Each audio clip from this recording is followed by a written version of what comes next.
Céline et je m'apprête à réaliser le tirage pour le signe des Gémeaux. Alors avant de commencer le tirage, je vais vous présenter les cartes que je vais utiliser. Donc nous avons ici l'oracle des nombres, l'oracle du Verseau et à la fin du tirage, une carte issue de l'oracle Les Portes de l'intuition. Alors on va commencer tout de suite avec l'énergie qui vous accompagne. Et c'est l'énergie de Gabriel, pardon, ça commence fort. Alors c'est incroyable parce que Gabriel, qui est associé à la Lune, est sorti dans énormément de tirages. Donc, vous faites pas exception à la règle. Et cet archange, en fait, c'est vraiment un archange qui apporte l'esprit de vérité, qui apporte la lucidité, l'intuition dans toutes les situations de blocage, si jamais c'est votre cas et que vous en rencontrez. En tout cas, il va vous permettre de vous reconnecter avec qui vous êtes, de trouver les solutions qui sont déjà en vous, de faire appel à vos ressources. Avec cet archange Gabriel, on va travailler aussi sur ses émotions pour rester maître de son destin et ne plus subir les événements. Je crois que c'est vraiment le mot d'ordre. D'une manière générale, voilà, de reprendre un peu le contrôle de son existence. Alors, on va voir ce que nous réserve la première ligne. Donc nous avons une carte magnifique, un maître nombre 22, la force. Nous avons la carte du voyage, nous avons la carte du faux pas et nous avons la carte de la discussion. Alors, la carte de la force, c'est vraiment, comme je vous le disais, c'est un maître nombre et son énergie, c'est vraiment une énergie très spéciale. Et elle va vous accompagner de manière très puissante pour réaliser vos objectifs les plus, ceux qui vous tiennent le plus à cœur, en tout cas ce qui y a de plus grand pour vous. Peut-être pour reprendre le contrôle de votre existence. En tout cas, passer à travers les blocages s'il y en a. Là, j'ai l'impression que c'est le cas parce qu'on a cette carte du faux pas. Mais en tout cas, là, on vous dit vraiment profiter pour agir sans attendre et pour vraiment accomplir ce que vous avez à accomplir. Donc là, on vous dit mobilisez vos forces, osez voir grand. Voilà, les vibrations qui vous entourent sont vraiment très positives et elles vont vous aider à vivre ce que vous souhaitez au plus profond de vous-même. Donc, osez voir grand et prenez conscience de la force qui est en vous pour accomplir ce que vous désirez. Ensuite, cette carte, elle est accompagnée de la carte de la discussion. Donc, moi, j'ai l'impression que peut-être, parce que le voyage, on parle de déplacement, plus ou moins loin, hein, voilà, de déplacement d'une manière générale. Ça peut être un voyage à l'étranger aussi. Mais j'ai l'impression que vous allez vous déplacer pour... voyez la carte de la discussion, c'est une carte qui nous parle de concertation, qui nous parle de réunion, de réflexion, voilà, de débattre d'un sujet, peut-être d'une erreur, qui a été commise avec cette carte du faux pas. Je vais y revenir. Mais en tout cas, il y a vraiment une notion de négociation, de conciliation, de recherche de solutions. Vous voyez, à travers cette carte de la discussion. Alors. Le faux pas, c'est peut-être vous qui l'avez commis, peut-être que là on est en train j'ai l'impression qu'il y a un travail d'équipe.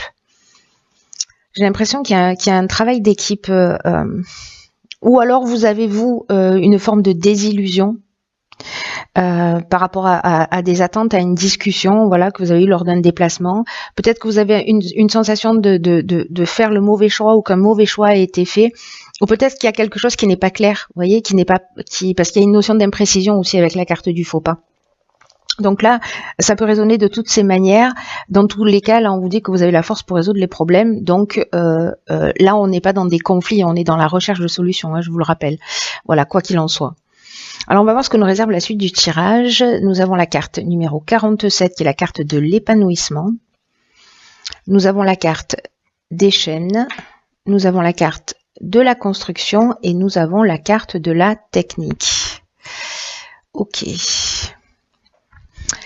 Alors,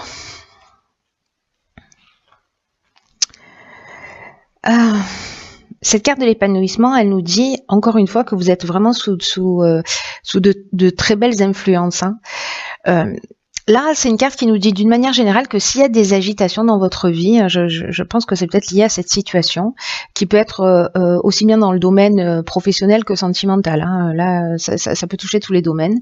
Je ne sais pas pourquoi moi je l'ai lié, c'est peut-être la salle de réunion qui m'a mis sur la voie de la voie professionnelle, mais ça peut vraiment résonner dans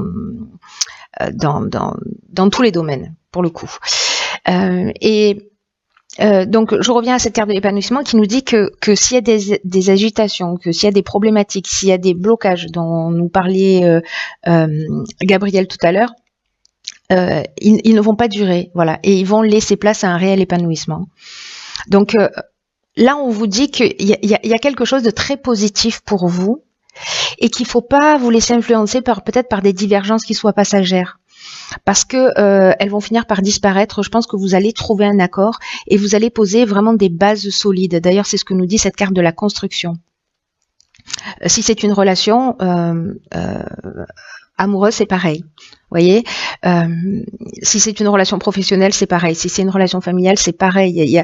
C'est toutes les histoires qui parfois demandent du temps, qui parfois demandent de faire des concessions. Mais à terme, c'est des concessions qui vraiment seront minimes comparées au bien-être que cette relation, que cette situation va finir par vous apporter.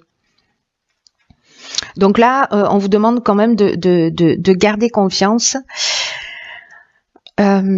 Parce que nous avons aussi la carte des chaînes. La carte des chaînes, c'est peut-être vous vous sentez dans une situation peut-être de soumission, une situation de latence ou de blocage encore une fois.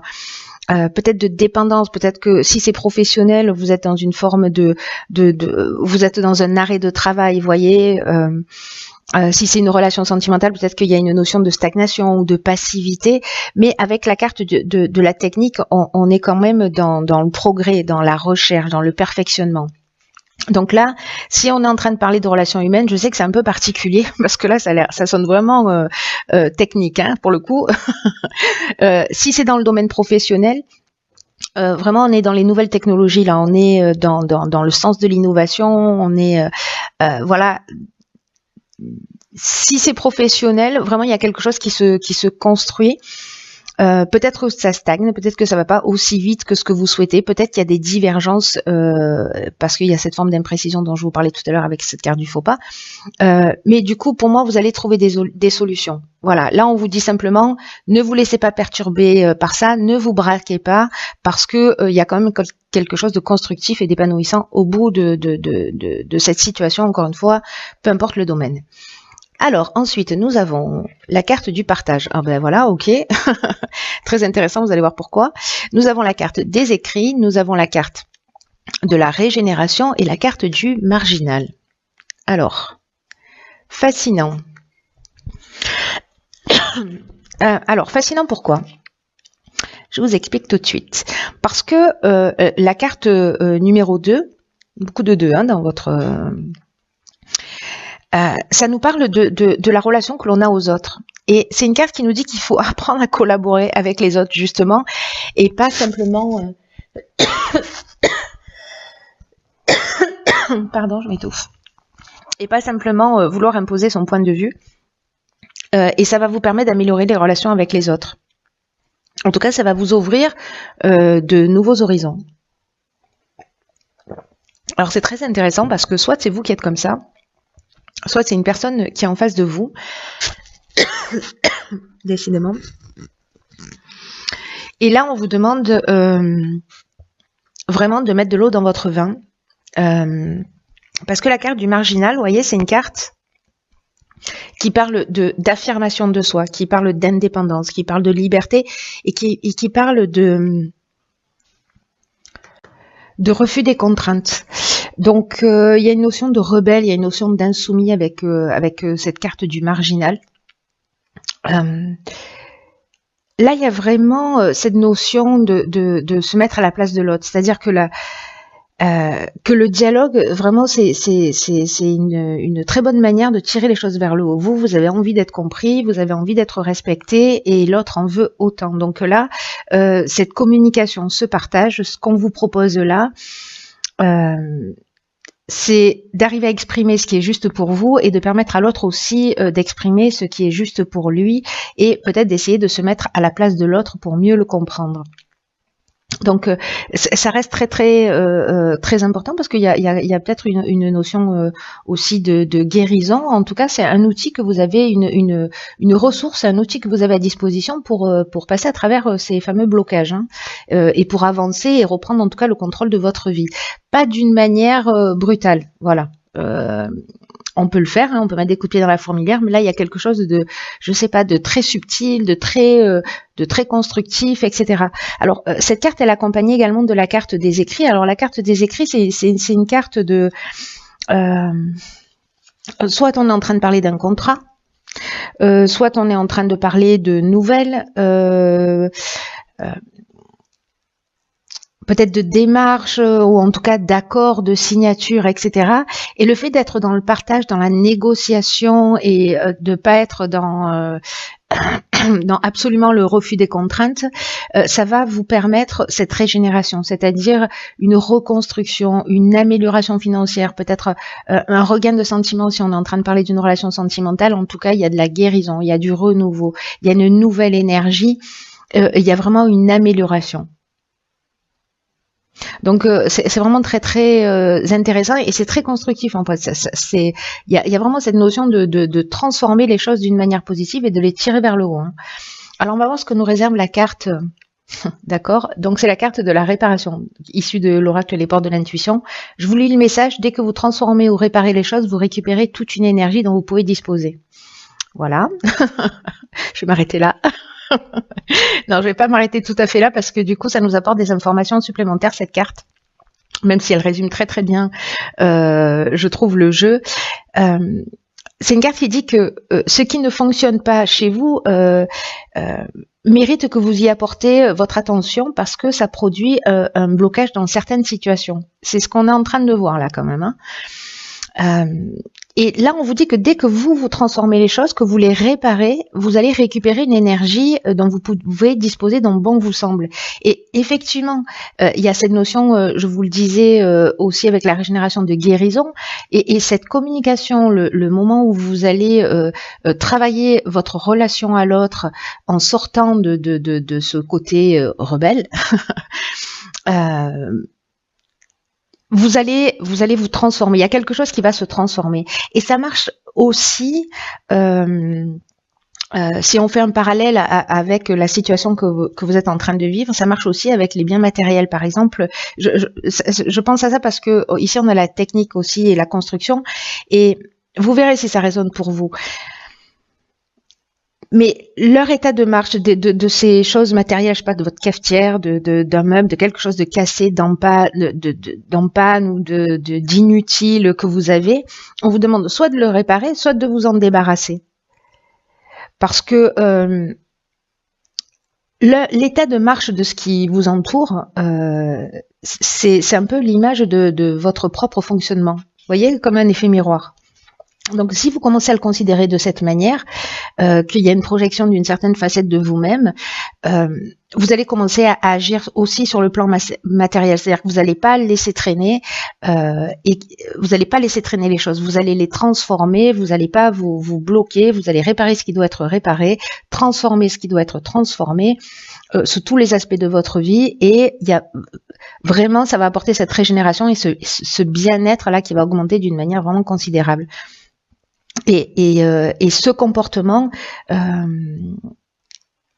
cette manière de faire,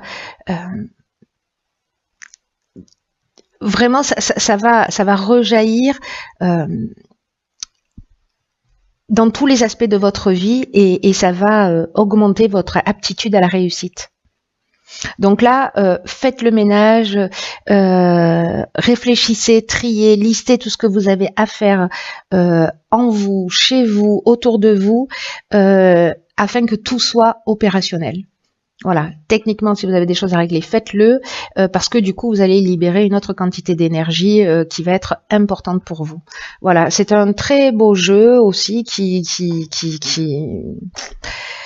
qui, je vous le souhaite, va vous emmener cette compréhension. En tout cas, si vous avez un conflit tel qu'il soit, un sentiment de blocage, n'oubliez pas qu'on reprend les rênes de son existence, que la clé est en vous, c'est ce que nous dit Gabriel, que c'est un mois aussi pour travailler sur ses émotions, pour rester maître de son destin, ne plus subir les événements. Et rester maître de votre destin, c'est aussi être à l'écoute de l'autre. Voilà, de l'autre. Voilà, de l'autre.